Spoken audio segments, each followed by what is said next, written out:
Yes. Welcome to episode number 32, Magic Johnson, to the Swoosh Who's podcast.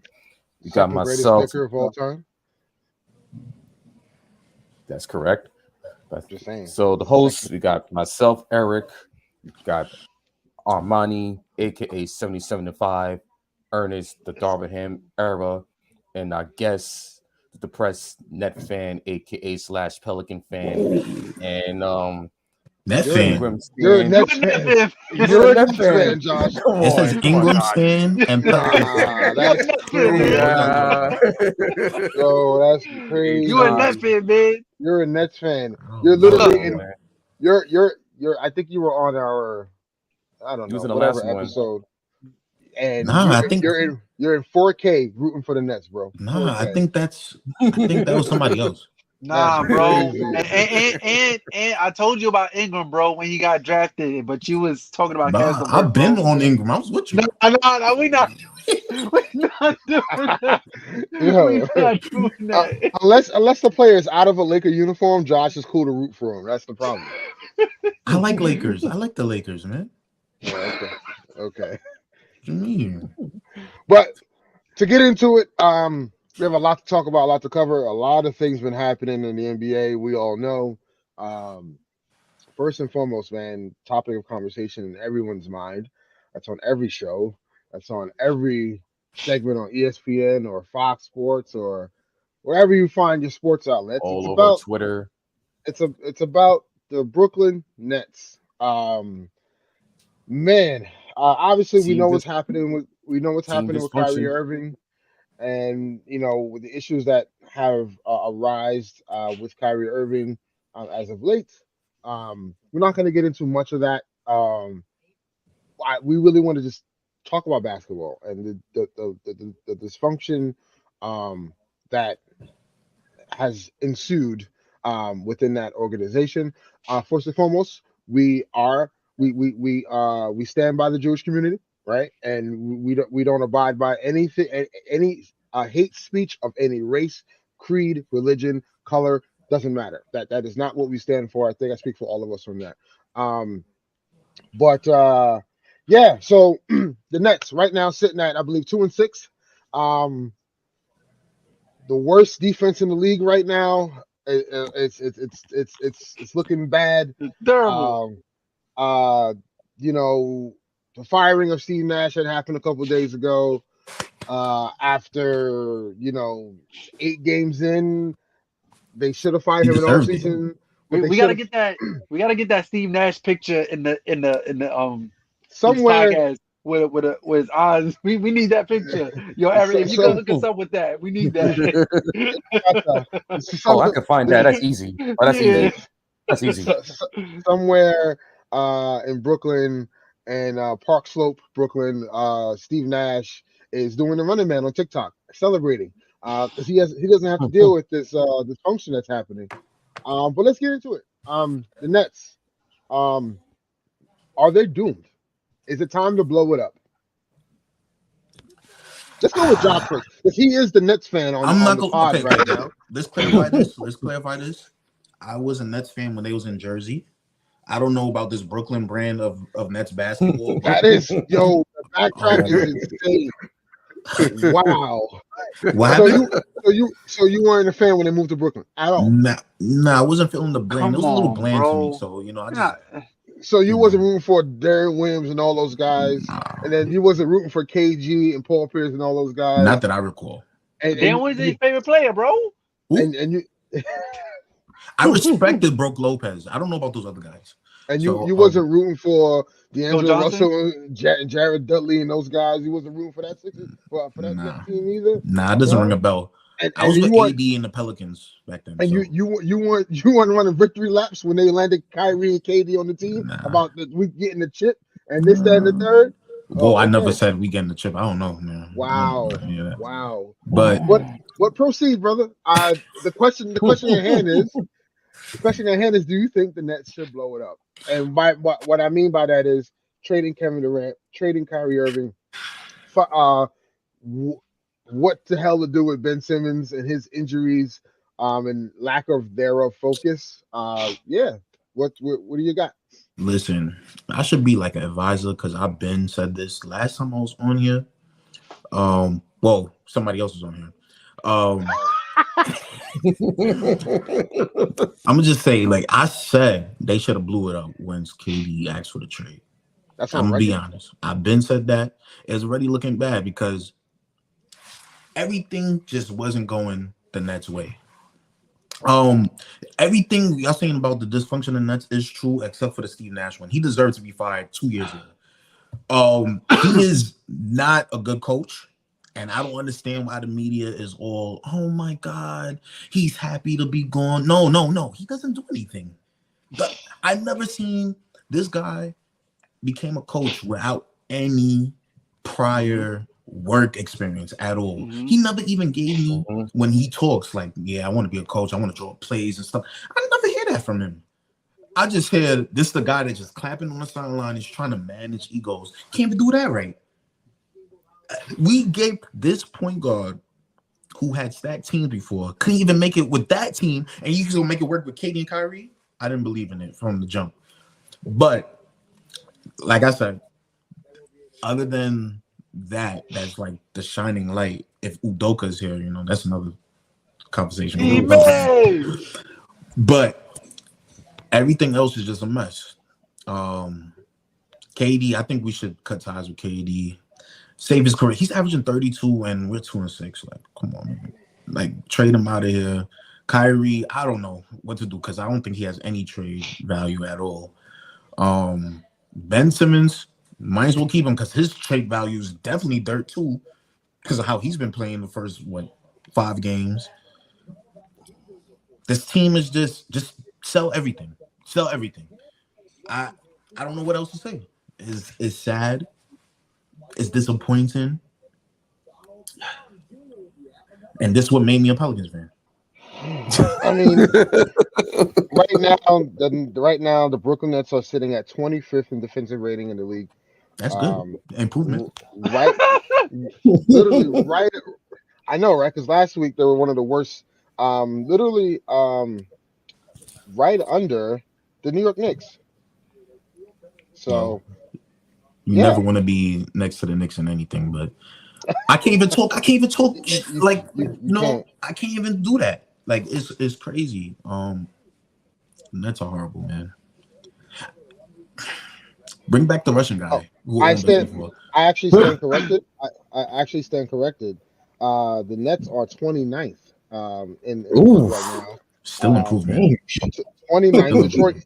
Detroit is the worst defensive team right now on paper. The Knicks are sitting at 14, and just for a reference out there, the Lakers are sitting at number 2. So yeah, the Nets, terrible defense right now.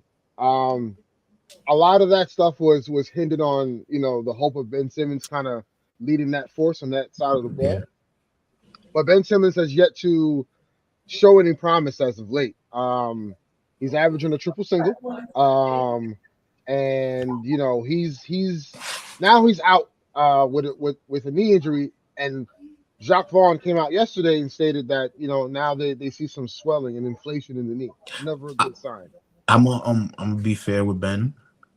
I just saw a report too that they said MRI is clean, so I guess there's nothing to worry about there. But I'm gonna be fair, back surgery is tougher to get back from. Yeah, absolutely. So I'm gonna give him time. I'm not overly angry this season about Ben Simmons because you still human at the end of the day. You still gonna have to get that time. He hasn't played in 2 years and had back surgery. That's gonna take some time. So I'm not one of those guys that's like, yo, my God, Ben Simmons is a bomb. Oh, come on, what's going on? So I'm gonna give him that. Other than that, all these other guys is ass. You don't like Nick Claxton as your center? Nick is cool, but Nick. No, wait, hold on. What's up with Wait, go ahead. Nick shouldn't be the third best player on his team, and that's what he is right now. Yep. My question was, What's up with Cam Thomas, man? He put something on Twitter saying Listen, free CT. What's going on, man? I know Eric and I was talking about that on the last show that we did. What's up with that, man? he's in the doghouse. Steve Nash doesn't like him for some reason. And his Steve Nash disciples, Jock Vaughn, who I don't know how he survived all these years in Brooklyn as an assistant head coach. That baffles me. Every time a coach got fired, he was here since Kenny Atkinson. Why is he still here? I don't know. But he don't like him either. So hopefully, if the Udoka thing is official, that he could play. Because we need a playmaker. Patty Mills can't dribble. Yeah, and also Seth Curry is hurt, so that kind of hurts. And I don't listen. Udoka hiring? Obviously, we don't know what happened in Boston to a certain degree. It is, again, operative words was consensual, and then it got to a point where it escalated a little bit further than that, where it deemed harassment. Right? Let's call it what it is. Yeah. And we don't know what the ultimate consequences of that ordeal will be or has been. It's been relatively quiet over there in Beantown, but I don't think Udoka changes anything with the roster. The roster is an issue in totality. So no. I'm not, because I'm still for Udoka if we blow this thing up. You still get a top 5-ish coach. And he could help build this roster, now, however. I'll challenge you to this. Udoka will now see a different. We're going to see a different side of his coaching if they blow it up, because now you don't have stars to kind of lean on. In Boston, he had that. In Brooklyn, if let's just say Kyrie, KD, and Ben Simmons, or let's just say Kyrie and KD aren't there, and you just have Ben Simmons and a plethora of role players. Oh, I mean, we're gonna really see how good of a coach he is. Is it really? is it really? It's perfect. Listen, guys. Listen. But Ben Simmons might not be there either. He might still be on the team, but he probably won't play. Trade him for anything. And Ben Simmons, can't trade. It's the like Nets playing right now. With him. The Nets right now probably have the lowest trade value of assets on an NBA roster we've ever seen, other than KD. Right, legit. If they like, this is why I don't think. It's two things. What I think, what I feel. I feel they should trade Kevin Durant. I don't think they will, because that Kevin Durant trade is literally what is going to set them up for the future, because they can't get nothing for anybody else. Right, like you can probably get something for Joe Harris, but Joe Harris is but for what I know about Joe Harris and what I know about Joe Harris around the organization, he is like the voice, which is like that makes no sense, right? Exactly. So what are we talking about here? I don't think Joe Harris will be traded. Seth Curry, you can get something for him. What can you get for Royce O'Neal? We've yet to see, serviceable. He's serviceable. We've yet to see TJ Warren, so it's just like, what's going Michael on? Jordan of the bubble. Look. This Nets roster isn't as bad as you're saying. I get it. It's not as bad as you're saying. They have a lot of wing. They got a lot of. Oh wait, why are you making that face? Like KD, Kyrie, Ben, Royce O'Neal, Joe Harris, Seth Curry, TJ Warren. That sounds like a solid 8 rotation. And that sounds like a 2-6 team. No, that's not the reason. The reason they're 2-6 is because they were losing. They were losing before the Kyrie stuff came out. So I love Sean Marks, but he's allergic to how can I say this? Actual big men. And like, yeah, I mean, to your point, by Steve Nash announcing, we're gonna run Ben Simmons at the 5 is insane to me. Off of back surgery is like, yeah, that's crazy. So it's just like, and then Claxton is thin. He could play defense, but he's thin. It's just like, ever since Sean Marks has been here, you can't name me one actual center that we had. Jarrett Allen is thin too, like an actual built center. That had DeAndre Jordan. Yeah, and he is horrible. Right. Yeah. So it's like he's allergic to scouting or bringing in people of that magnitude, like Dwight Howard was a couple years ago. Like we can't even get that. I mean, but when speaking you of think Dwight, about it, I'm sorry to cut you off. And you can go. Speaking of Dwight Howard was on Shannon Sharp's podcast, and he asked him about why is he still not signed? And he said he spoke to a couple of teams, and the one team that he did mention was the Nets, and he said he was very frustrated with the Nets because basically the front office told him, "Yeah, we don't want you because you can't shoot." Bro, what? You need rim protectors. But you need rim protectors. But here's the thing with it's kind of tricky when you're building this roster since Ben Simmons is here. Not saying like I get it, that's not his thing. He can't shoot, but like the spacing is very important. We saw the spacing be a problem for KD last year with 3 people's on him in the Boston series, and now he's struggling to even score. It's the same thing this year. No, but I'm just saying. With Dwight and Ben on the court together. I understand. I get it. Like you're gonna have Kyrie, KD, and Joe Harris playing, 3-on-5. I understand that. And I get his frustrations, but bro, you gotta look at the optics of basketball.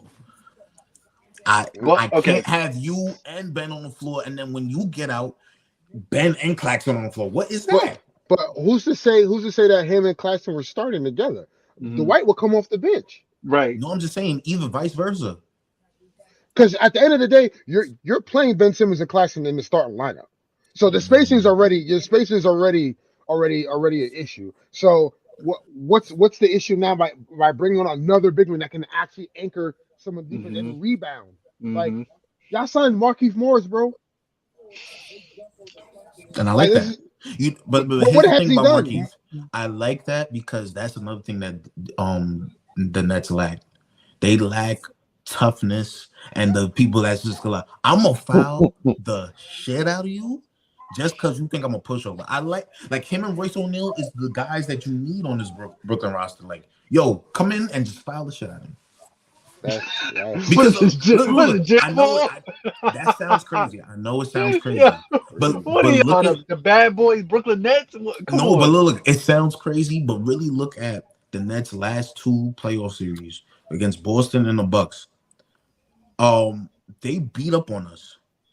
And whenever we tried something, it's a whistle because we don't got that respect. So that's why you got to bring in some of those guys that Royce O'Neal has a history of. He had them cheap shots on Luka last year. I know y'all remember that. We need that. Yeah, like, yo, what you doing? You wilding? Like this team is cooked, man. I mean, Markieff Morris tried to do it to Jokic, and we know what happened with that. But he ain't been the same since. I'm just saying, like, I hate it had to be him, But like I said. I've been told him blow it up when he asked for this trade. I said hit up the Pelicans, try to talk the Pelicans into KD. Y'all can have KD, Ingram, and Zion. Just give us those Lakers picks. We're fine. That's fine. Just rebuild from there. Give us the Lakers pick, and since you need like a salary filler, CJ McCollum, we're fine with that. Somebody to sell the tickets, and then. Ooh, look, Victor. CJ McCollum's not selling those tickets, man. CJ McCollum's not selling tickets, bro. But you know what, Armani? He's not, bro. Armani, I'll say this. Actually, I think he would because right now the Nets have the lowest ticket sales in the league right now. But still, look, come on. We be realistic right now. Yeah, I'm going to the Brooklyn Nets to see CJ McCollum. Like, come on, bro. We not doing that. I get what you're saying, but come on. Y'all got me on some Donald Trump stuff. That is false. They talking about season tickets. And you can't blame Brooklyn Nets fans for like, I'm not buying season tickets. I ain't gonna lie. I ain't trade all year. Yeah, I ain't gonna lie. One of the Brooklyn Nets reps, he be calling my phone like, "Yo, you interested in season tickets?" I'm like, "Nah, like, no."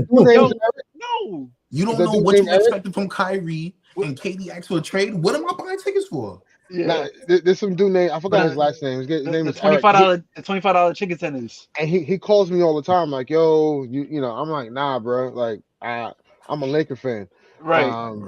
So yeah, it's total dysfunction right now in Brooklyn. I never called my phone. I mean, yeah, they won't.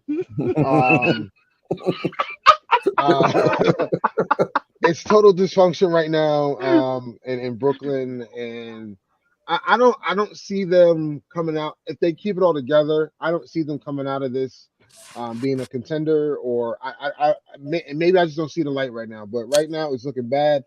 Can I say to end this? Can I say something to end this? Yeah, for sure. I don't know, and this is to whatever I'm talking to, basketball gods, if y'all real. I don't know what Nets fans did to deserve all of this. That's from whatever happened in Jersey to Brooklyn. You keep giving us our hardest battles. Please.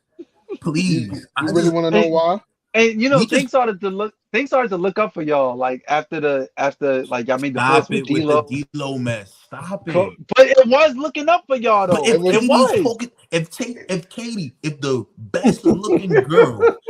best looking girl that's offering you a great job, a great opportunity to do what you want to do, that you always wanted to do, yo, dump her.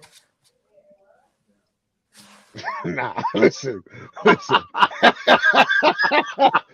Rihanna come to me, I'm gonna say this little because my girls in. If Rihanna, but listen, I say this. I say this. I think part of the karma is obviously, the Kenny Atkinson outing for no reason. He was a good coach. He was better than Nash. So let's keep it 100. Changing the culture, and then we gotta blame the Brooklyn Net fans, because I understand this as a Laker fan. Wait, let me get to my point.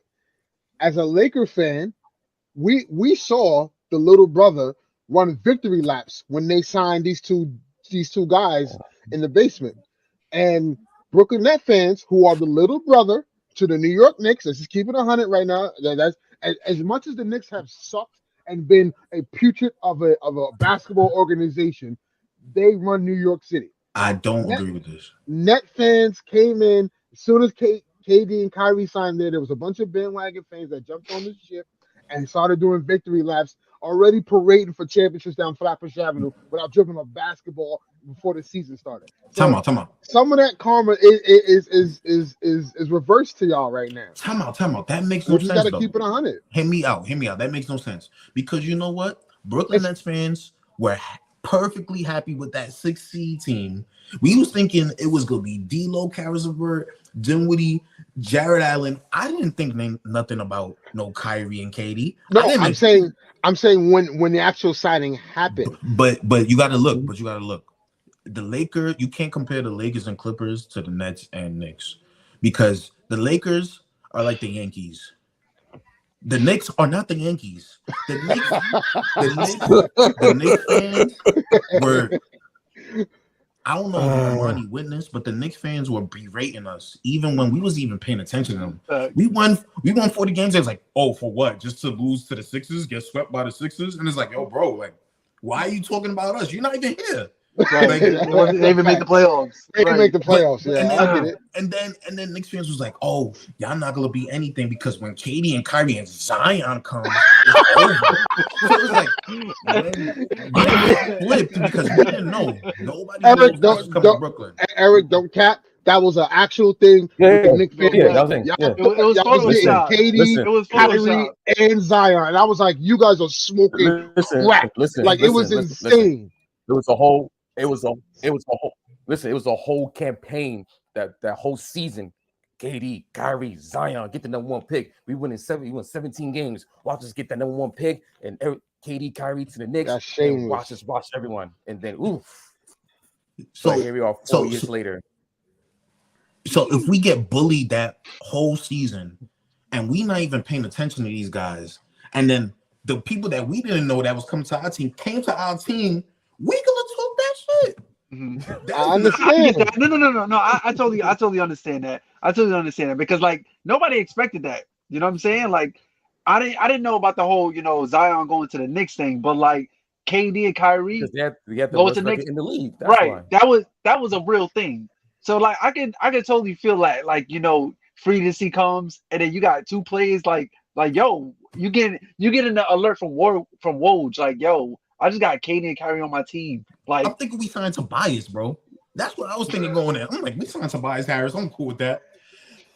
And, bro, you I can't. would be, but go ahead. Hey, so, Knicks fans were attacking me the whole season, so I'm gonna talk my shit like, yo, y'all look stupid now. What happened? We got tell people like, so and I feel like that's and crazy if that's karma because we didn't start that. We wasn't listen, talking shit the whole season. listen. All I'm gonna say is, and we're gonna jump to the next All right, you team. got it. Yeah, we spent too long on these Yeah. bums. We spent too long on them.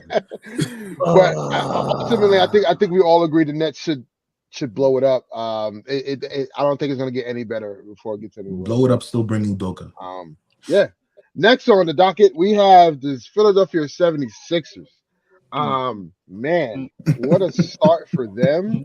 And I'm noticing a little bit of dysfunction between James Harden and Joel Embiid. I love it. You know, looks like James Harden is kind of like back to himself, but then also Embiid is hurt, and now you also have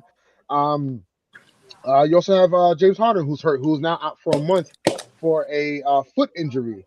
And that could be serious as the days and possible months goes on. Right now, the Sixers are sitting at the 8th seed at 4-5. They're 1-3 at home, 3-2 on the road. So, I mean, what do you see the Sixers team going? Clearly this is an outbreak time, you know, for Maxey to kind of just, you know, really ingratiate himself into the offense, and become the potential. I think he's a sleeper all-star. We'll see.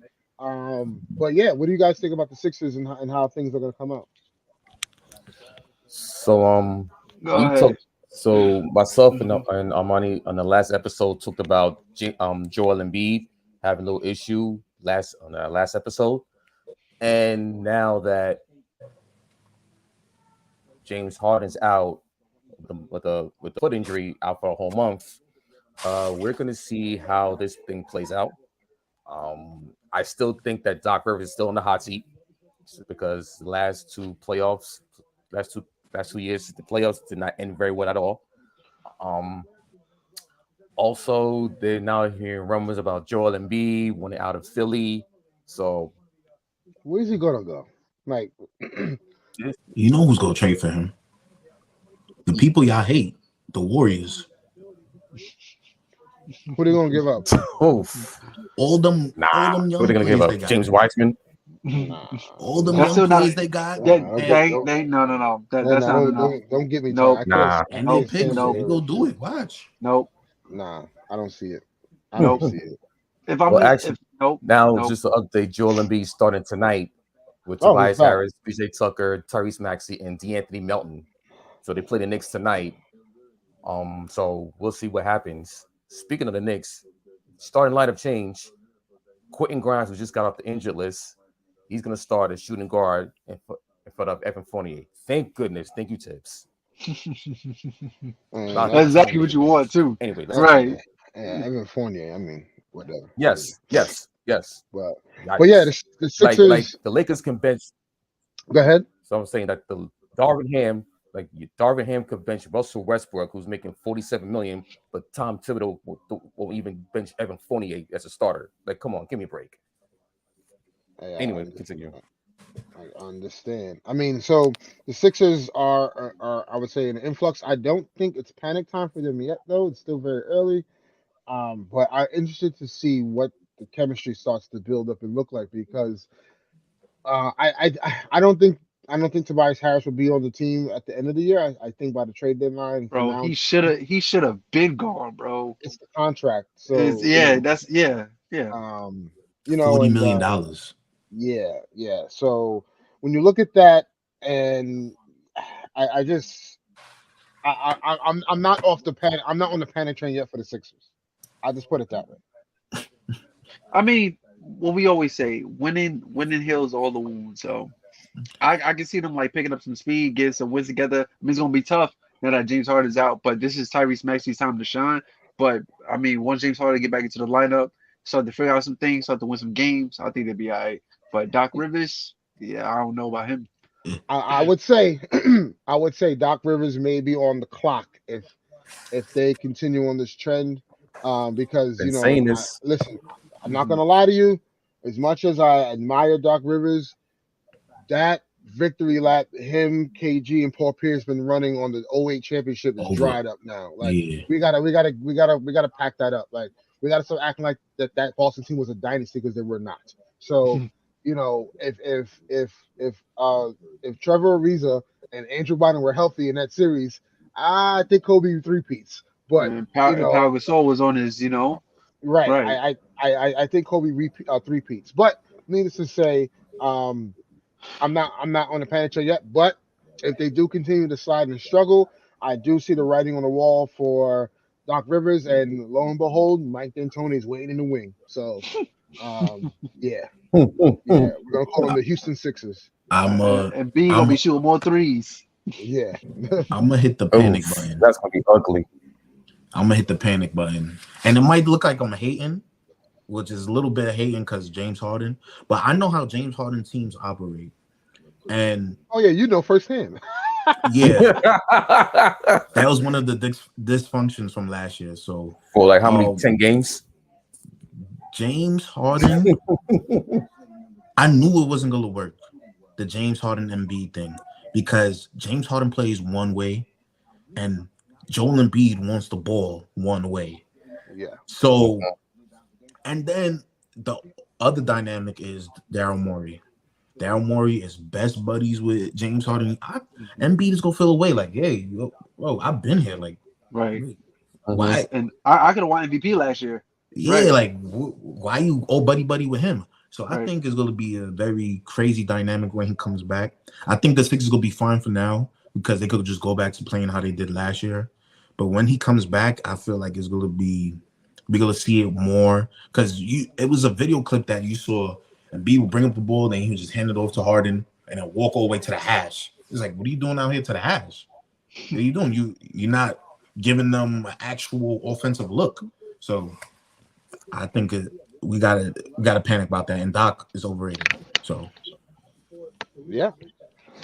And you talk about our defense, they got a horrible defense. Yes, the Sixers do have a horrible defense. Right now they are sitting let's look here. They're actually 23rd right now in defensive rating. So they're not a good defense. They're on the back end of one of the worst defenses in the league right now, along with that team in the Bay Area, but we're not going to talk about yet. So I would say the right now the 5 worst teams on defense are the Warriors, Spurs, Grizzlies, Pacers, Nets, and Pistons. You said Warriors? Yes. Yeah. Warriors. Yep. Warriors had the 25th best defense, quote unquote, in the league. So yeah, I was not expecting that, to be honest. That's crazy. Yeah, we're gonna talk about with them coming up. But segue now into the land, Cleveland, the Cavaliers, the Donovan Mitchell, heartbreak for the New York Knicks fans because they swore they were getting Donovan Mitchell. Has now emerged with now recently came back from injury. Darius Garland, really intrigued by them. One of the best teams in the league right now. What are you guys' thoughts on Cleveland and where do you see them? Right now they're top 3 in defensive rating. You have the Bucks, Lakers, and Cavs right now as the best defensive teams in the league. So Donovan Mitchell's out tonight. He had his ankle injury. And also Darius Garland is out for tonight's game. So both Mitchell and Darius Garland are out tonight's game with the Pistons. But the 6-1 start, 2 wins are against Boston. Yeah. So both out of the 6 wins, they beat the Celtics twice, which was very impressive. They came back against the Knicks on a Sunday night, which was so painful to watch. Had a 9-point lead and let Donovan Mitchell go off and let Kevin Love go off from 3. That's what the Knicks do, man. That's what the Knicks do. I'll get into them on a moment. I like so with the front line of Jared Allen and Evan Mobley, now they can play. Now you have versatility and big front size in the front line. They can control the paint like no other team can do. Um, Also their guard play with Darius Garland, Donovan Mitchell, um, and we'll see how JB Bickerstaff how he manages this lineup, and along with the bench with Kevin Love, Dean Wade, Isaac Okoro. So you knew that they're going to be a defensive a solid defensive team. Remember they were the top four in the East last year before all the injuries came up in like back in January, February. So that kind of slowed them down to them finishing in that play-in tournament. But they're gonna be a scary team come playoff time if they stay healthy and if they continue to play this way. And I think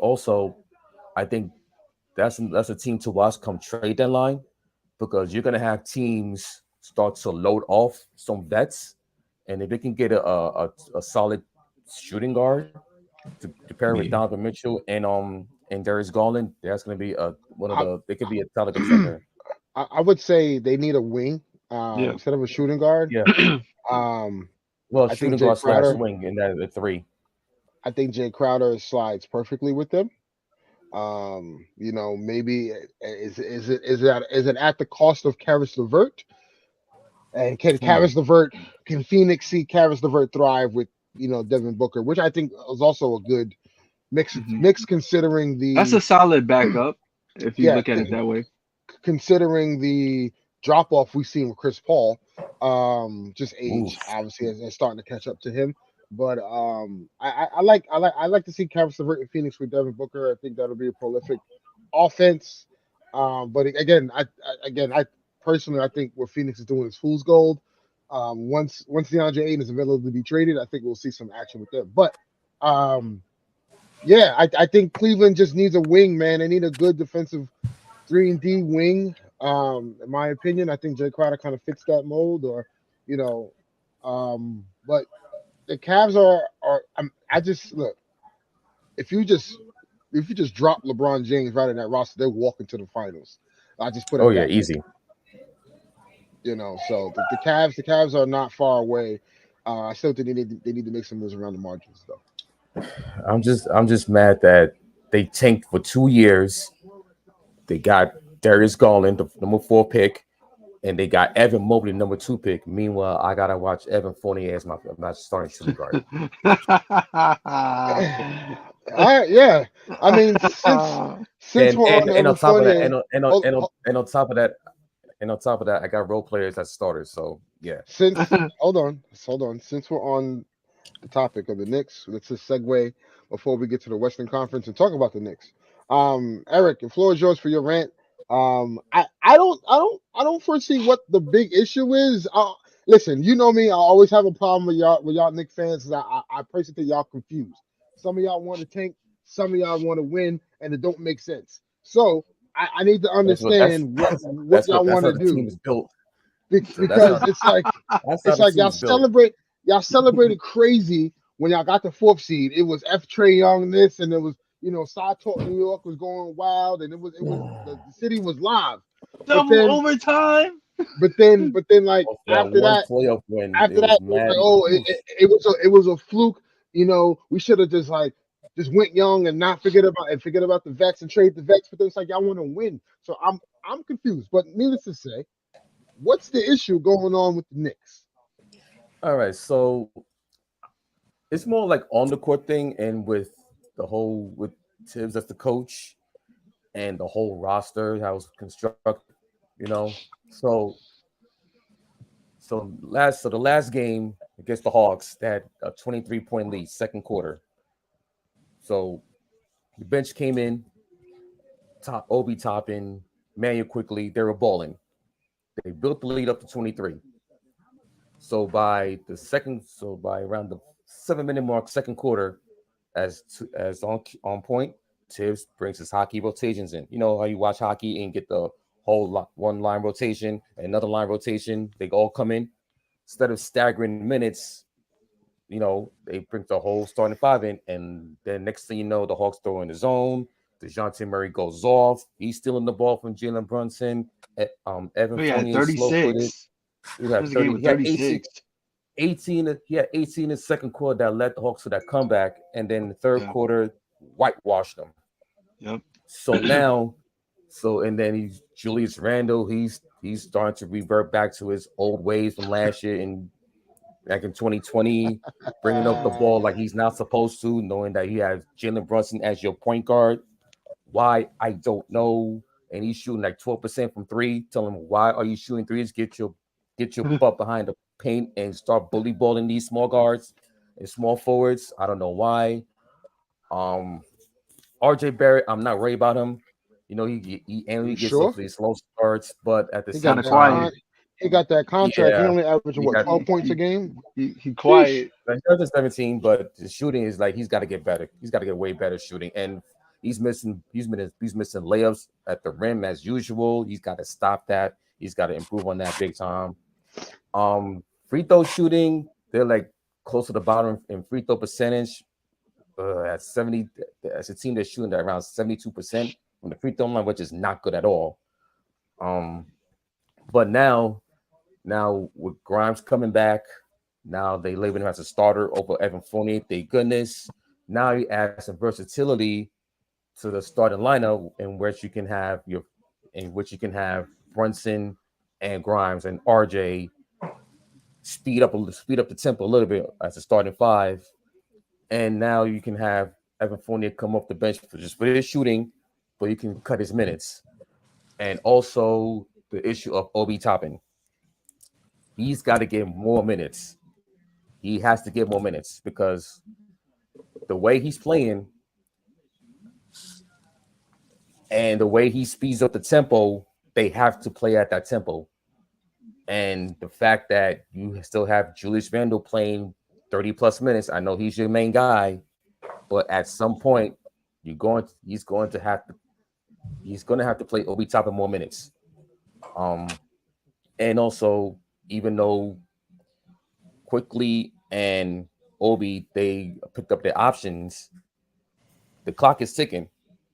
In 2 years, they're eligible for a contract extension. So now what's the dilemma? Are you going to keep Randall, or are you going to keep Obi Toppin? So this is where the front office comes in. Leon Rose and the crew, like, y'all have decisions to be made. So let's see how this plays out. They're in the middle of a 7-game stretch. Where right now they played the Hawks, they played the Cavaliers, they lost. They played the Hawks on Wednesday, they lost.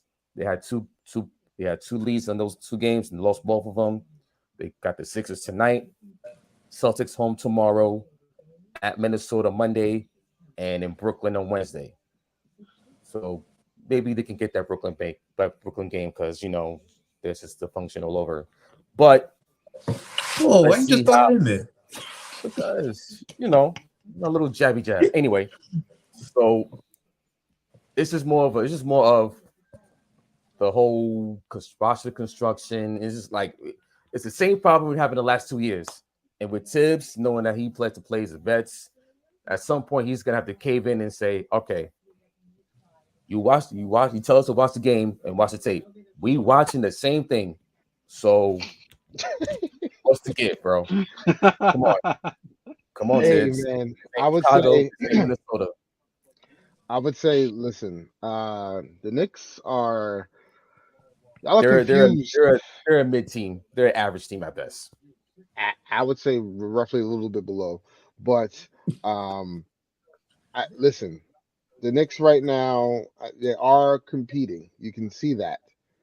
We have no problem with that. But there may be a philosophy change that has to happen, and I don't know who can come in and fix this, and I don't know who's going to take a player that has $25 million owed to him next season. The following year, 2024-2025 NBA season, has $27.5 million committed to him, and then 2025, 2026 has $29.5 million owed to him. And he'll be at the age of 31 years old. So, trading Julius Randle you guys will have to give a compensation and a good amount of that, whether it's draft picks or young players attached. I don't know. Like I said, I'm confused as to what the franchise's direction, because you have a bunch of young guys who can play, but then you have a coaching staff who is not tailored to coach young guys. They're more tailored to coach veterans. So there is a dilemma going on. That's more on Tibbs, not the coaching staff. That's more on Tibbs. Well, Tibbs is the leader of the coaching staff. The coaching staff abides by what Tibbs' rules are, so the coaching staff is at fault. I don't know. Oh, wait, hold on. Breaking news: Joel Embiid's out tonight. Illness. Well, Joel Embiid's out with illness. What's going on? The panic button. Street clothes. Joel is crazy. Panic button. There's another street clothes we need to talk about too. Yes, and we're gonna get there. Segueing to the Western Conference. Yep. The Los Angeles Clippers. We're gonna talk about this LA team first. New Balance. The Clippers right now, they there's a lot of I would say weirdness going on. They announced the other day that Kawhi will be out for load management for his knee. But, when they also announced that he wasn't going to be on the road trip, and which will take him out of 6 consecutive games. I don't call that load management. That is, he's injured and something's wrong. I believe the reason why his knee hasn't been responding well is because... Do you think it's the weight that he put on? I was just about to say, I think it's because of the muscle mass he's put on his quads to protect the knee.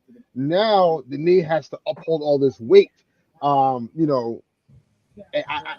Kawhi, it seems I've heard that it's degenerate, which is not good. And I personally, I think the Clippers may be in some trouble. Right now, they're sitting 11th. They have their record is 4-4. I don't know. What do you guys think about the Clippers and where they go from here? First things first. I mean, on paper, right? Everybody's healthy. They are the deepest team in the league, and they have the 5th best defense in the league right now. Right? Are they? And yes. Are they really the deepest team? Yeah, hell yeah. Oh, yeah. Are they the deepest team? Really? Hell yeah. Yeah. I don't know. I'll give it to them. I'm gonna let you get to your point. I'm gonna tell you because the reason why is because like this whole positionless basketball thing, right? Like they got wings on wings. They got guys who are like 6'8" that can play the center position. So in that game that we played against the Lakers, I believe it was our second or third game of the season, they was able to switch everything on LeBron. I'm just saying that full strength, like they're a very, very dangerous team. I hate to give them props, but it is what it is. Just call it a spade. Anyway, without this man Kawhi, I said that I wanted to speak about him. Like he's taking load management to a whole new level. And like you said, I think he's hurt. Like I remember when LeBron was sitting out of games because of load management and stuff like that. Like I thought that was LeBron's thing. Nah, this is Kawhi's thing, as far as being injured and out of games. But I mean, PG is showing like flashes of like his old self. He had a really, really good game. I forget who they played, but he had a really, really great game. But I mean, I don't know. I just think like I really don't know. I don't know what's going on with these guys. I don't know.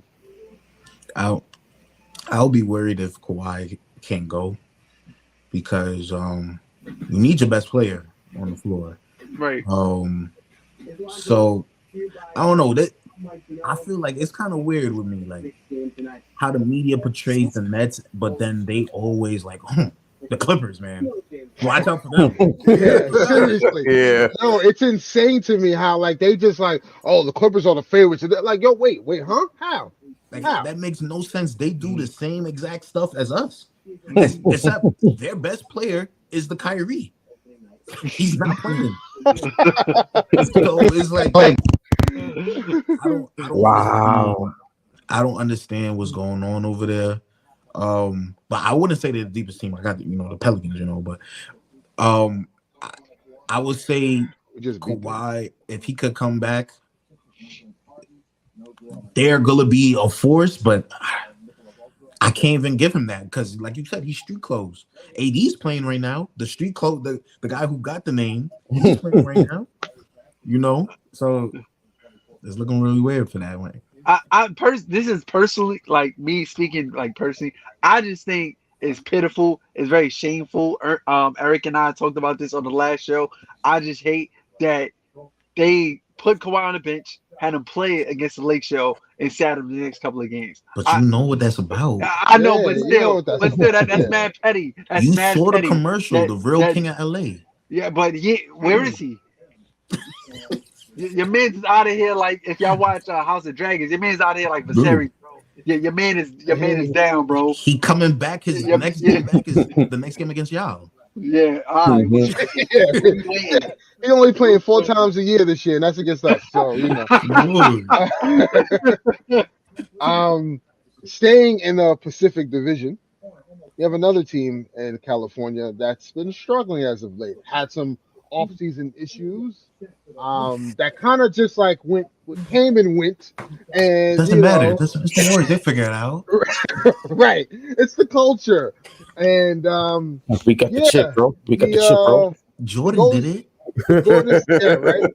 The Golden State Warriors have been struggling as of late, losing last night to the Orlando Magic. Shout out to Jalen Suggs, yo. Yeah, 26.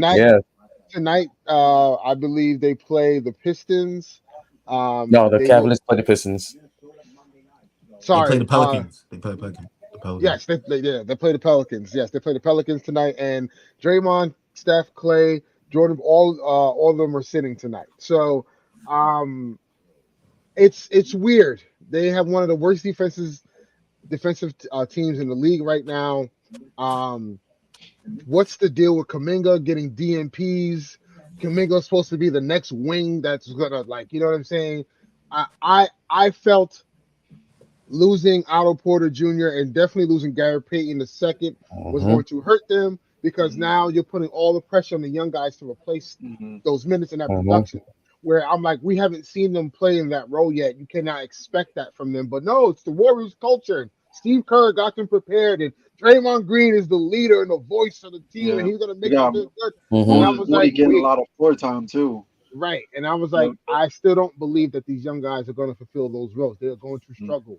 And Klay Thompson has yet to look like the Klay Thompson of what we've seen prior to those 2 injuries. Draymond Green, obviously, with the contract thing now that's still lingering, didn't get an extension. There's talks about him wanting to be a Laker next season. With LeBron. Your man Iggy is wild for that, bro. Yeah, that was wild. He said, welcome to the Draymond Green podcast. It's the 18th episode. That's also the number of all-star appearances LeBron. What, bro? What are you talking about, bro? There's no correlation, bro. Ain't nobody thinking about that. Listen, I have not been told this. This is not a source. But you know how KCP was like the mold to get, the mold for clutch to get LeBron to the Lakers. JTA may be the mold to get Draymond Green to the Lakers next season. So, the Warriors. What's your guys' take on the Warriors, man? Is it just too early? Is it just championship hangover? They'll get it together later on, or is it just no? Houston, we got a problem, and they need to fix it. Problems. I think Clay. To start off with Clay, I feel like Clay is dealing with like a lot of outside activity than like actually focusing on the court. Like that game against the Phoenix Suns, there was a lot of bickering between him and Devin Booker, and it got him to being ejected out of that game, and they got smoked, like really bad by the Phoenix Suns. Also, there's been reports that I keep seeing this headline, like, Charles Barkley had made a comment about his game, and like, usually when players like hear any type of negative feedback from Charles Barkley, like they ready to get on a rah, but Clay is calm. Clay's like mellow. We really don't see Clay Thompson get out of character, but you can tell like it's been getting to him, because like I get it, like you had an Achilles injury and you saw your ACL, like that's really tough to come back from, and also it's like still winning a championship, like that's a positive outlook on it, but it's still really tough. But like yeah, with Clay, like I'm sorry to hear that. I seen something on Twitter that something about his contract, and I'm like, come on, like we're not gonna just throw that in there to explain like that's the reasons for the Warriors' troubles. Like I think he has 2 years left on his deal, so like what is there to talk about with this whole contract situation? And all right, that's Clay. Steph, you got Steph doing all the work right now. Steph has had like 32 twice in the past couple of games, but just like teams are really like gearing up to play these guys, especially like the bottom feeders, like the Charlotte Hornets the other night. PJ Washington had like a good 30 piece, 31, I believe. Really solid effort that they played without LaMelo Ball, without, obviously we know the Miles Bridges situation, but he didn't play either. Terry Rozier too. Terry Rozier, and they still was able to get that W. And that game looked like it was going to the Warriors' way, like during crunch time and second way into overtime. But the Charlotte Hornets was just able to maintain and hold on. Like teams are really gearing up, like, and they can see right through the Warriors right now. So like they're blitzing Steph and forcing everybody to make a play. Like I think it's still kind of dangerous because you still got Klay Thompson on the team, but also Wiggins just kind of been really. I wouldn't really say like he's not the two-way Wiggs we seen like in the finals and everything. He's just been kind of like just chilling, just cooling. But that's pretty much it for like the Warriors. Just I don't know, just a lot of guys like just trying to play outside of their role that they're not really comfortable with. Like I said, Moody's been getting a lot of time. Jonathan Kuminga's been getting a lot of time on the floor, but this. And also, like, DiVincenzo has been in and out of the lineup for the injury and stuff like that. So it's just been really hard for, like, guys to kind of, like, understand their role. And also, Wiseman's back, too. So it's kind of like, is he a big pivotal part on the team, or is he just somebody that you could just pick and roll with, Bob, and that's it? We know Wiseman could bring so much more to the game than that before he got hurt. I think what's wrong with the Warriors is these young players. You saw it when, what was it, 2 years ago? When they had a whole bunch of young players in the system, it's hard for these young players to grasp. So when you have Wiseman, Kuminga, Moody, and all these guys you're trying to infuse in the system, I feel like they're having a hard time grasping that. And at the same time, I think Wiseman is not it. Thing with Wiseman is just like I don't see the same Wiseman I saw that dominated the 3 games in college and stuff like that. Even showed the flashes before he got injured. Do you think it's because of his injury, or do you think it's the play style that the Warriors want him to play? I think it's the play style. For their system, he's very restricted and limited. Yeah, that's not the type of big that. But also, like I think, to your point, Josh, like, and to your point, Armani, it's. Look at how like Draymond is their center, right? And he's usually the offensive. He's the offensive centric of that offense. Like he's the one that facilitates and everything. Wiseman, are you gonna entrust Wiseman to facilitate the offense, to do DHOs and PNRs and down screens? No, he's a lob threat and he's a rim protector and a rebounder. So I get where you're coming from. And in the drama, we can't just ignore the fact. Yeah, it's probably instances of teammates fighting, but we got to see the video. That's embarrassing. That's it. So you already know Jordan Poole's had like one good game out of like what 6-9, whatever. But it's just like the baddie's not at the game. When people outside see the video, that is gonna affect your psyche. Yeah. And now your trust is a little. You couldn't make it seem like it's all good, when y'all on the court together, but I don't feel like the trust is there because it's like, yo, how you did that to me? Like, I feel like knock me out. yeah, like you knocked me out. Yeah, and then then remember opening night, it was like a whole media thing about it, and he was like, "Yeah, I learned from this," or like it was just like it just seemed like, "Yo, wait, like y'all profiting off of this," and it just seemed a little bit awkward and weird about it. I just feel so. Those are the two big things for me. Is that drama is just like I feel like it's not over. It's still lingering. Because remember that happened with Katie and Draymond, but it wasn't like physical. Mm-hmm. But that lingered them when that Katie and Draymond thing happened because it started with Draymond again. And then also to your point, like I'm glad that you brought that up because now in this situation, right, you got Draymond who's kind of like the glue guy, the voice of the team, right? Get into an argument with Jordan Poole. I don't want to necessarily say he's a newcomer, but like, he played a huge part in them winning the championship. And then you got the best player on the team in Stephen Curry. Stephen Curry's not known to like be a dictator, like as far as like leadership, or vocal leader. Oh, vocal leader. So it's just like, okay, now it's kind of like you got somebody in the wrong, and that person who's in the wrong is the dictator. It's just like, okay, like how do we go from here? Divides the room. Right, exactly. Divides the room. Like you gotta think the vets is like, I get why Draymond, but they don't get it. But like they own like Draymond more. And then the young guys is just like, yo, like that's crazy. Like like you punched my teammate. Like, right. And I also think is because I don't like when players do this. THT did this, and I'm starting to see it with Kuminga. THT, he started getting praise when the Lakers won the championship. Summer League came around. Oh, it's too good. I'm too good for this. What? Jonathan Okay. Kuminga did that this summer. You're a sophomore, bro. Yeah. Play in the summer league. Yeah, you didn't do too much. You didn't do anything to earn it. It's crazy you say that because like I remember it was maybe THT's second or third year. I forget. Well, the year after they won the chip and they had summer league, he walked in the arena with hands in his pocket. I was like, wait. I was like, dude, with the side bag going. I was like, bro, you need to be on the court. Yeah, you need to be on the court. You know what I'm saying? Like, and honestly, I had the same sentiment for Austin Reeves as to why he didn't play Summer League this year. Right?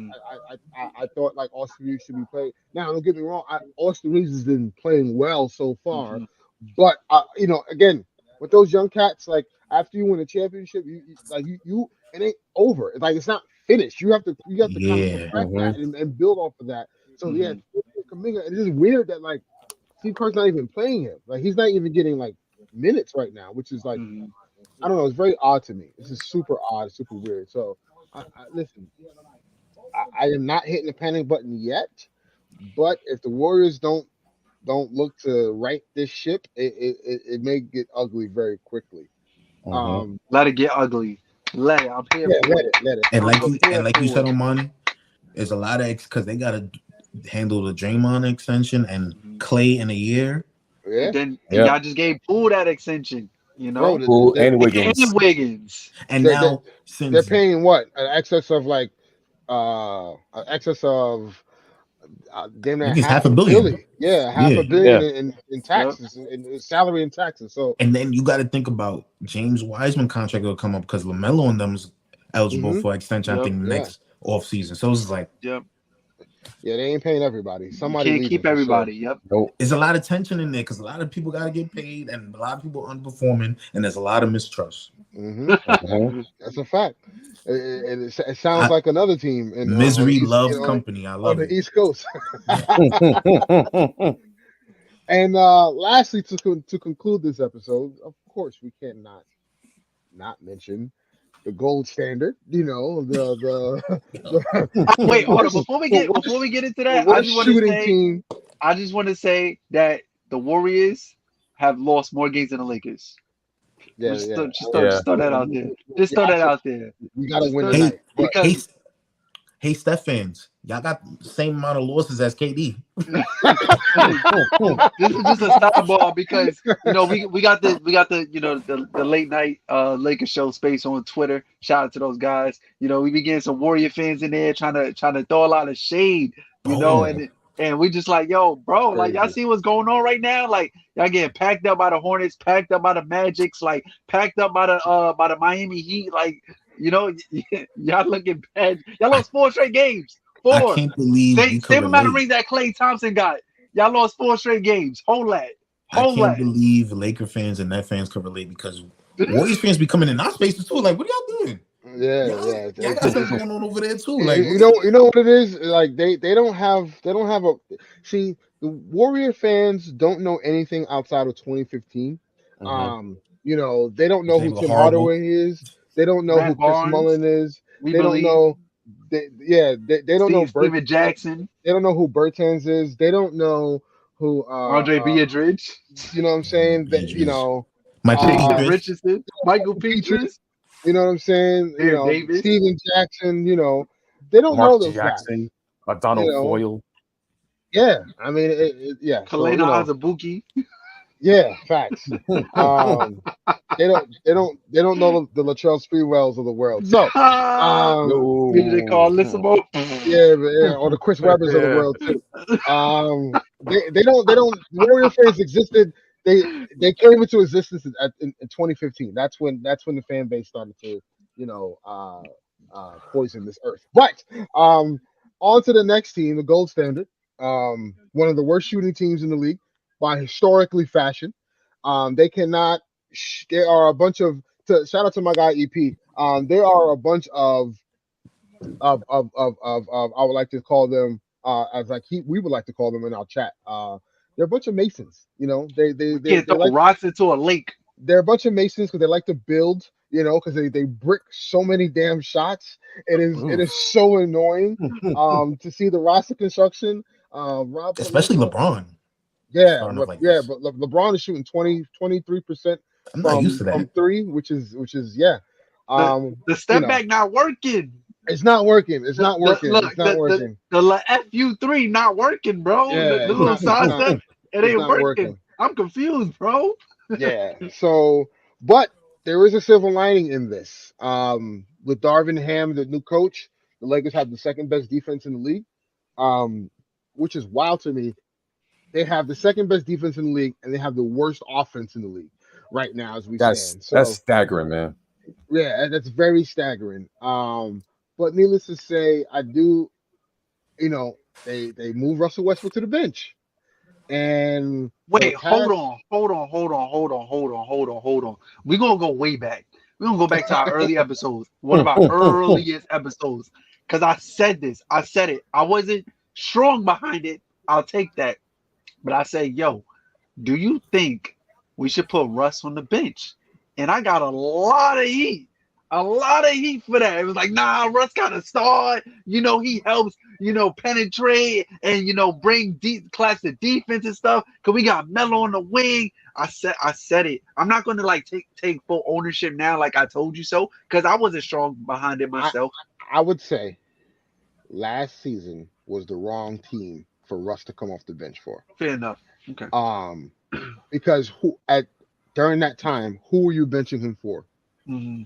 You're gonna bench a top 75 player for a rookie named Austin Reeves. I understand, right? Basketball fit and what does that look like? But optically, you don't do that. I mean, you just don't. Especially knowing that your team was already ass. Like we were already ass. So what was the point of making it worse? Like just let him ride out. We're gonna lose anyway, right?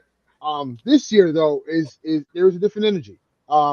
Because of the war criminal we had in a head coach in Frank Vogel. But again, Frank Vogel, shout out to him for the 2020 championship. We cannot take that away from him, what he's done, right? But last season was a mixture of bad coaching and bad roster fit. This year, the reason why I think having Russ come off the bench is I always believe this. The reason why it never worked between LeBron, AD, and Russ is because LeBron and Russ are two of the same players. Their skill sets are very alike. They both need the ball to either facilitate or score to get downhill. Neither of them are great shooters. Russ is the worst of the two. So, like, LeBron benefits Russ. Yeah, LeBron benefits when LeBron can benefit with Russ controlling the offense. but Russ can't benefit when LeBron is controlling the offense. So that's why you have to stagger their minutes. Right now, Russ leads the team in plus minus coming off the bench the last few games. He's been playing well. He's literally a spark when he comes in. He's getting standing ovations now at home at the crypt when he comes off the bench. You think he having fun again? It look like he having fun again. I do believe he is having fun again. I do believe a part of him though was kind of upset he wasn't in the game against the Pelicans the last. Yeah, I saw that game last night. Like, Pat Bev. But listen, Pat Bev's another story. It is a love. No, not even love. It is a like and hate relationship with Pat Bev at this moment. Because there's something like against the Pels, he did a great job locking up CJ towards the end of the game. He got that clutch rebound after the missed free throw, to keep the possession going. I get that, but then at the same time, you can't have Patrick Beverley run the offense. He is one of the worst initiators I've ever seen in basketball history, trying to set up an offense. So there is some issues there. But again, Russ coming off the bench, I think provides a spark. He seems like himself. He's getting downhill, assists, no look passes. Like these are the things that we wanted from Russ. He's playing making layups. He's making layups, and he's playing defense. Like he locked Kawhi up against the Clippers in crunch time. On those straight two possessions. You know what I'm saying? In the Timberwolves game, he also played well. Without AD, we were going to lose that game anyway. And then the other night against the Pelicans, he played extremely well. So I do see the trajectory going further up. And quite frankly, if there is not a trade that makes the Lakers an immediate contender, meaning like if I give up Westbrook and 2 first-round picks unprotected, because throughout the offseason, any unprotected picks that went out for a trade netted an all-star. So if the Lakers don't get an all-star in return by giving up those picks, I say you keep them and you run it and see what happens. Yeah, don't do them outside. Don't do them outside. Okay, so I'm really glad that you brought that up because I went to ask for you guys' opinion. So if you guys don't know, Miles Turner was on Woj podcast and he asked him about the Lakers trade. He was working for a Lakers trade. My God.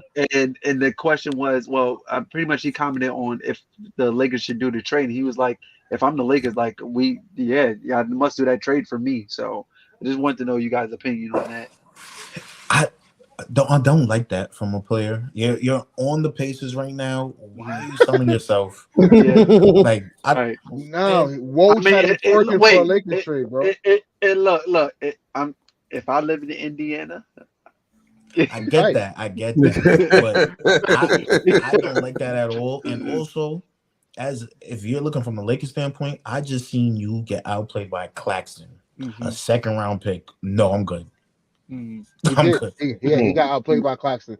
I would say this. Look, there are ways for the Lakers to get Miles Turner without giving up all these draft assets. If you package Kendrick Nunn, whose minutes has been diminishing by the game. Gotta go. He's been playing. Yes. Kendrick Nunn. He's a superstar in the preseason. Yeah. He's like TJ Warren in the bubble, bro. Like it's crazy. If you package Kendrick Nunn and you package Patrick Beverley, the salaries are enough to get either Buddy Hield or Miles Turner. I'm just saying, if that works out, you do the deal. If the Pacers say, "Hey man, give us 2 seconds that you got in the Russell Westbrook trade 2 seasons ago," those are in high regard right now. Give us the 2 seconds. Give us Patrick Beverley and Kendrick Nunn. You get Miles Turner or Buddy Hield. Your pick. All right. I would take Miles Turner because we have way too many guards. So I would take Miles Turner because that also supplements Anthony Davis. Now Anthony Davis doesn't have to play the 5, which he doesn't want to do. People keep saying, yes, it makes sense, and yes, the numbers say he should, but the Anthony Davis that we want to see from the bubble was at the 4. So AD needs to play the 4. You know what I'm saying? So do you think we should? I know, like. I was watching, like it's really confusing to me that Dwight is not on the team and also Carmelo's not on the team as well too. So, but I'm thinking, like, would you bring Dwight back? Oof. Would I bring Dwight back? Mhm. No. I wouldn't bring Dwight back. No. It's just if you look at he was really bad last season. I think this year you got to think, where is he going to fit on this roster? Because Wenyen Gabriel to me right now is better than Dwight Howard. Wenyen Gabriel and Russell Westbrook actually play better together than Dwight Howard and Russell Westbrook. Listen, I'll take Wenyen Gabriel over Julius Randle right now. You're crazy. Nah, bro. You see, this is the Knicks stuff I'm talking about. Nah, bro. I just wouldn't do it. I just seen Julius Randle off the dribble shoot a three. Like, yo, bench him, bro. Listen, Dwight shouldn't be on y'all roster, and Melo will make y'all defense worse. Teams will literally attack whoever offense on Melo. So Melo, I'm open to bringing back Melo. I think the trade that's better for y'all that nobody's talking about is if y'all want to trade West for some reason, hit up Utah. Like, yo, Larry Markkinen. I don't know if I like that. And Mike Conley. Okay. No, hell no. Because like you said it. Mike Conley. Nah, no. Yeah, like it. Yeah. Mike Conley is injury prone, bro. Right. Yeah. He's point too guard. small. He could He's shoot. too small. He can still play defense. He doesn't make your defense worse. Mike Conley fell off, bro. Yeah, but look. Because obviously, Colin Sexton, I was going to say Colin Sexton, but he does not fit with LeBron at all. That's an argument waiting to happen. That's J.R. Smith. That's that waiting to happen. I'm just saying, for the salary to match, because Larry Markkinen, it would be a great get. Him and LeBron, the spacing AD will get with that is beautiful. Yeah, no, I agree with the Laurie Markkinen front, but Mike Conley, I don't need another point guard. So if I'm giving up Russ, right, I'm not bringing back another point guard unless it's like a Buddy Hield type, a guard that can shoot. That can shoot. Stop it with the Buddy Hield talk. He's not that guy. He's not that guy. No. Don't get me wrong. I'm not over the hill. I'm not over the hill for Buddy Hield, but it's just like, the shooting he's gonna provide will be insane. Right. But you're gonna trade Russ for Buddy. That makes no sense to me. No, I'm not saying if I were to trade Russ and I don't have to give up the picks and I can get Miles Turner and Buddy Hield, I'll do the deal. But they soft. Not with LeBron and AD. That's a whole different. Y'all talk about injuries with Mike Conley, but Miles Turner hasn't played past January in the last 4 years. No, I get it. No, Miles Turner. I mean, listen, the dude started out the season, he sprained his ankle on the ball boy this year. So I get it. I understand. It's like, how do you sprain your ankle against the ball boy? But crazy, son. But I'm just saying from a fit standpoint, it would make more sense. Now, I would do the Utah deal if it doesn't involve Mike Conley. Because of the contract, and two, he doesn't live up to that contract, and he's always hurt. If I'm gonna call Utah and Utah's willing to do a deal, and they say marketing, then the other player has to be either Jordan Clarkson or Beasley. Then we could talk. That works because I think Beasley get $20 million. So I think Yeah. So you get two guys who can shoot. Right. I would do that. Right. They're both wings. They're big. I would love to have JC back. And then, but I personally would go the San Antonio route. Give me Jakob Poeltl, give me Doug McDermott, and give me Josh Richardson.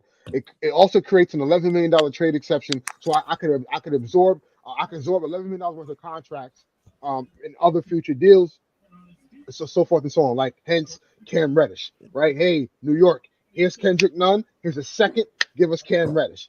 I like that makeup more than going after Utah or even Indiana at this point.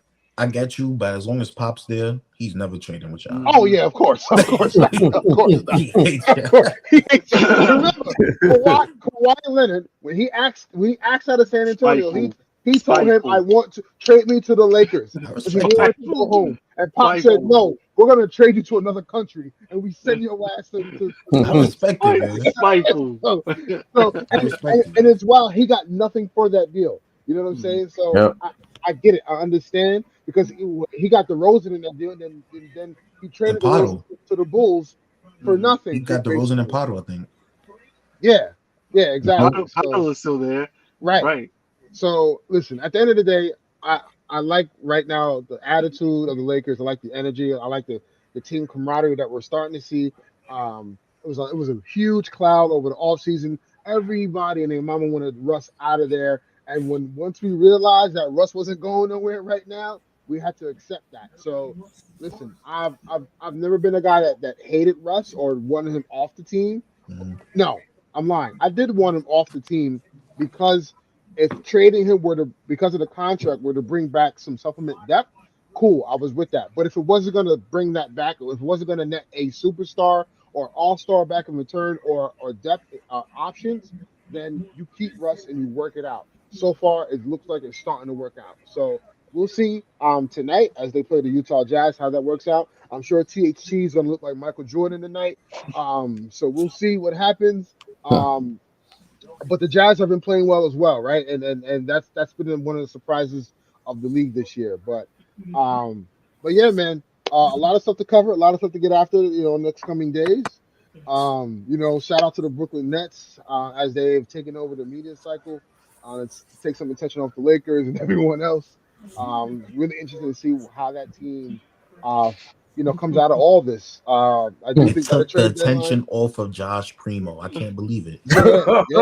Wow. Crazy, Yeah, right? man. Wow. Crazy. Mm. You got Yo, dudes exposing themselves and no one's even batting an eye. 9 times. Yo, 9 times. it wasn't like a mistake. He was like, yo, like Bro, it's they already insane. told you 8 times before that, like, chill. And you like, And he like, nah, I gotta do it one more time. So Wow. wilding, it's bro. wild, man. Like But it's crazy. also shout out to Lonnie Walker because he's been playing great for y'all too. Yo, I've been watching Lonnie yo, Walker. He's been playing great. Skywalker. yo, Yes, sir. yo, man, he's like our best shooter on the team, bro. And like, I love his confidence. Always trying to attack the basket, pulling up in Mhm. transition. I love his confidence, yo. And also, I told people about this pickup, and people were like, "Oh, you're wild." And I was like, "You guys don't watch tape." Troy Brown Jr. I said Yeah. was a sneaky pickup for the Lakers, and everyone was like, "Oh, he didn't get no minutes in Chicago, and he didn't play well in DC." I'm like, you got to look at the teams he played with and the teams he played for and who he played with. Mhm. His length, how he plays defense, his athleticism is going to help us. And lo and behold, so far he's been doing a great job. So, Mhm. it's just crazy how like right now, and I tweeted this and it went viral. I said Kyrie Irving has less trade value than Russell Westbrook right now, and it's getting real dark over the East River, and Mm-hmm. rightfully so. Right And now, that's what it is. he might not even play after this season, man. He might not. He really might not. So again, we'll see what happens at the next coming weeks. Josh, I appreciate you being on the pod, man. No problem. Let's go. Yeah. Let's go New Jersey Nets. You know what I'm saying? And hopefully Ingram comes back healthy. I know he's been out thus late with the He back tonight. okay. You know, my real squad is playing tonight, and we go get a dub. All right, I hope so. Yeah, man, it's crazy how Westbrook has Zion packed up the other night, but we're not going to talk about that. But needless to say, appreciate all who's been listening today. Again, we got a lot of stuff coming. There's a lot of stuff happening in the league, and hopefully, this is positivity, everyone. This is positivity. Let's play basketball. Let's get some good stuff going, and hopefully, we get some exciting stuff in the next coming days with the season. But until then, peace and love to everybody. You know what I'm saying? Stay safe and take care of one another. Peace.